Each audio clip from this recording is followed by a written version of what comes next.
Okay, I want to show you how I made this image in my VR image editor Databender. I'm going to start by loading in a 2D image from my Quest headset.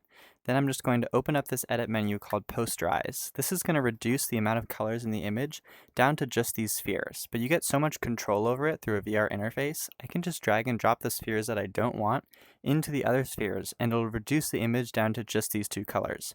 This is going to create a really nice background effect, so I'll just make a backup copy of it in case I want to revert to it later. That's the nice thing about doing things in a 3D space. You can just load copies into the background and access them whenever you need them.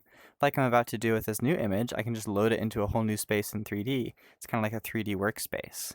I'll make a couple extra backup copies, but what I want to try doing is adding in the data from one chunk directly onto the other chunk.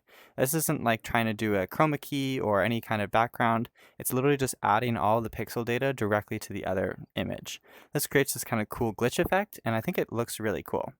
But then we'll reduce all the chunks back into one image, make another backup copy just in case, and we'll kind of clean up our workspace a little bit.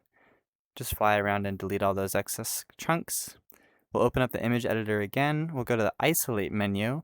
This one's really cool because it's basically a 3D color wheel. So there are a lot of options with how you can play with the color of this image. I'm going to try to invert most of the blues in this image, so you'll see a lot of it turns into this kind of red-yellow color. I think that looks pretty cool, but I kind of like the original more, so we can just change our setting to replace and then just drag and drop the image back, and it just replaces all the image with the old data. Then when we're ready, we can save. Just going to save it directly to our Quest headset. We can export it through the Oculus app. And yeah, it's just a normal 2D PNG image that you can post anywhere you want. Yeah, it's called Databender. We'll be posting more about it on this page, so keep an eye out if you're looking to pick it up this August.